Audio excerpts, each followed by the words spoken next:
Então tá, boa tarde, me chamo Lourenço Santana Ávila, sou orientado pelo professor Fabrício Boscolo Delbecq e o meu trabalho é sobre os preditores da depressão de glicogênio muscular após o treinamento de força, uma revisão sistemática com meta-análise. O treinamento de força é essencial tanto na performance de atletas quanto para quem busca longevidade. E o glicogênio muscular é o principal substrato energético para o exercício de alta intensidade, onde a falta dele acelera a instauração da fadiga. E a intensidade do exercício aeróbio tem relação com a magnitude da depressão de glicogênio. Porém, para o treino de força, essa relação ainda segue incerta. E em modalidades de endurance, já existem guias de ingestão de carboidratos pré-treino de força, o que ainda não ocorre com o treino de força. Então, o objetivo é quantificar a magnitude da depressão de glicogênio muscular após o treino de força, bem como investigar o papel de variáveis relacionadas à intervenção, características individuais e manipulação dietética nessa resposta fisiológica. Os critérios de inclusão foram ensaios clínicos randomizados, crossover e quase experimentais, onde o glicogênio muscular foi mensurado pré e pós-treino de força. E como critério de exclusão, temos protocolo de depressão de glicogênio pré-treino de força, seja via dieta restritiva ou uma exaustão prévia. Também quando o glicogênio foi mensurado indiretamente, quando foram utilizados aparelhos não isotônicos no treino de força e estudos com usuários de esteroides anabolizantes. Foram respeitados os protocolos PRISMA e Cochrane para a condução da revisão e os participantes foram adultos saudáveis entre 18 e 59 anos, de ambos os sexos, de qualquer nível de atividade física e de treinamento também. Onde o desfecho de interesse foram os estoques médios de glicogênio muscular mensurados via biópsia, com uma padronização em milimol por quilogramas de músculo seco, utilizando-se um padrão de convenção de 4,35, já previamente validado na literatura, caso fosse em milimol por quilogramas de músculo úmido. As buscas foram realizadas na base Embase, Sports-Discuss, Scopus e Google Scholar, com os seguintes termos de pesquisa, e foi utilizada uma escala TESTEX para avaliar a qualidade metodológica dos estudos, onde cada item da escala pontua um ponto, somando ao total 7 pontos. Como a gente pode ver, aqui estão os critérios. E para a síntese quantitativa, foram realizadas meta-análises quando pelo menos 2 estudos clinicamente homogêneos estavam disponíveis. Foram realizadas 2 meta-análises, uma principal, com estudos de grupo único, e uma meta-análise secundária, onde mais de um grupo foi incluído por estudo, com vistas a diminuir o risco de viés e diminuir também a heterogeneidade. Foram utilizadas mudanças pré e pós, quando disponíveis e quando não disponíveis, comparações contralaterais. Heterogeneidade foi avaliada pelo I-quadrado, risco de viés foi avaliado pelo teste de Edger e Funnel Plots, a influência via resíduos padronizados e distância de Cook, e o software JASP para a realização das análises. Foram necessários pelo menos 3 estudos em cada subgrupo ou em cada regressão para serem avaliados. E nas regressões foram feitos por volume de treino, um produto de séries vezes repetições vezes porcentagem de URM, intensidade de treinamento, em porcentagem de URM e idade. E na análise de subgrupos para as variáveis dicotômicas, temos status de treinamento, disponibilidade de carboidratos e tempo entre o fim da sessão de treino de força e a biópsia.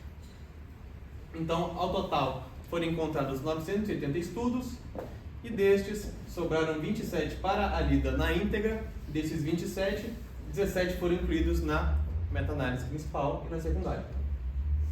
Então, esses 17 estudos foram 166 participantes, 154 homens e 2 mulheres, onde um estudo com homens adultos jovens, um estudo com mulheres sedentárias, um estudo com homens sedentários e um estudo com homens e mulheres misturados. Onde o nível de treinamento foi apenas um estudo com atletas, apenas 2 estudos com sedentários e o restante no meio termo. Foram também, agora, juntando as 2 meta-análises, realizadas 7 séries por sessão, de 8 repetições por série, a 70% de 1RM, com 2 minutos de intervalo entre as séries, na realização de exercícios como agachamento, leg press unilateral e bilateral, extensora, rosca bíceps e protocolos com múltiplos exercícios, onde o glicogênio muscular médio foi de 447 milimols e na redução resultaram em 319 milimols, que resulta numa redução de 26,8% com um desvio padrão de 14%. Ou seja, o estudo que menos depletou teve um aumento no glicogênio pré e pós de 9%, e o estudo que mais depletou uma redução bem significativa de 44%, onde foram 16 biópsias no quadríceps e apenas uma no bíceps braquial. Aqui temos a qualidade dos estudos envolvidos. Podemos observar que nenhum estudo realizou os 7 pontos completos, apenas um estudo com 6 pontos, e a maioria ficou com 4 ou 3 pontos, ou seja, a qualidade dos estudos foi mediana. Agora, na meta-análise principal, nós temos uma redução de 91 milimols de massa seca e uma diferença estatisticamente significativa entre momentos pré e pós. Já na meta-análise secundária, também houveram uma diferença significativa entre pré e pós, porém houve uma maior redução de 149 milimols. Já na análise de subgrupos por nível de treinamento, mais treinados obtiveram uma maior depressão de glicogênio do que os participantes menos treinados. E mesmo após a análise de sensibilidade, ambos grupos apresentaram depressão significativa. Antes da análise de sensibilidade com esse estudo influente, o grupo de menos treinados não teve redução significativa do glicogênio. Porém, retirando esse estudo influente, houve sim essa redução significativa. Já no nível de treinamento, na análise secundária, ela não teve uma diferença estatisticamente significativa entre os grupos de mais treinados e menos treinados, porém, entre pré e pós, houve sim diferença. Agora, nas regressões, na parte de volume de treino, o volume de treino foi um preditor significativo da depressão de glicogênio, onde o mesmo explicou 44% da heterogeneidade entre os estudos, apesar da intensidade aqui na segunda figura não ter tido essa predição significativa. Já na parte de intervalo entre séries e idade, nenhum desses fatores se mostrou um preditor significativo da depressão de glicogênio muscular.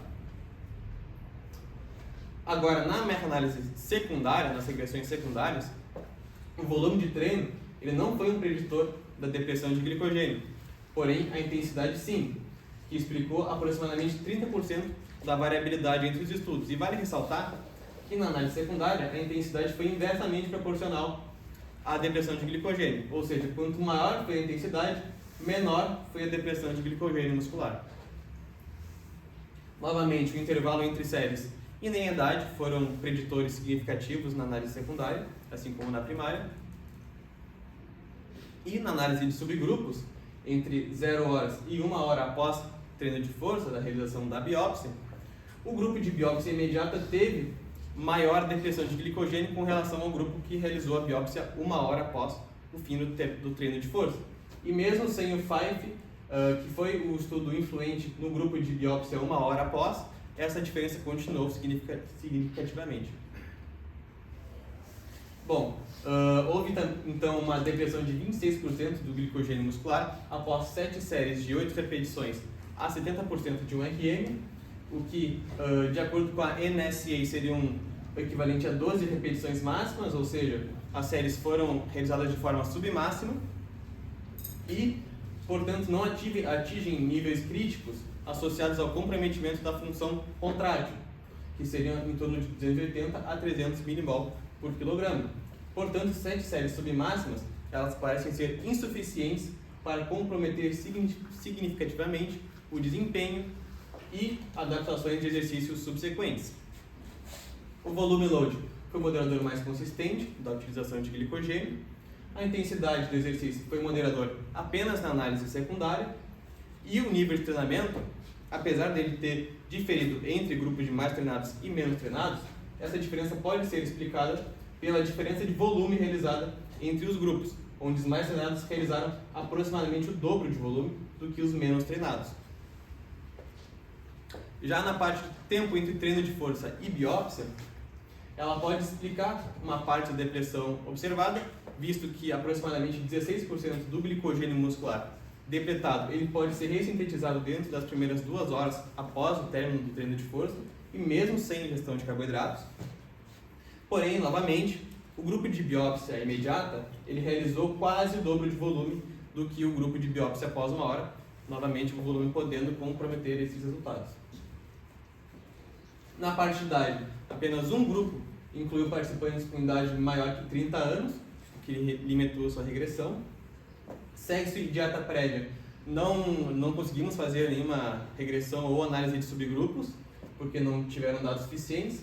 E na parte de tempo de descanso, apenas 2 estudos tiveram menos de 1 minuto e meio de intervalo, que também pode ter influenciado nos resultados. Então, concluindo, o treino de força ele promove uma depressão significativa do glicogênio muscular e um maior volume total de treino está associado a uma maior utilização de glicogênio, onde a intensidade e o nível de treinamento também podem influenciar essa resposta, mas essas relações têm menor nível de evidência, como a gente pode ver na figura. Então, treinar força com alta intensidade e baixo volume é uma boa estratégia para manutenção de performance após a sessão de treino de força. Estratégias de periodização nutricional devem considerar principalmente o volume da sessão para otimizar o desempenho e recuperação. Obrigado.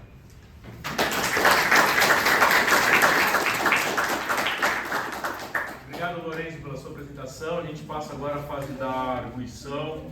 Vou começar com a professora Cristine. Então, fica à vontade para fazer uma arguição. Fica bem à vontade, como preferir.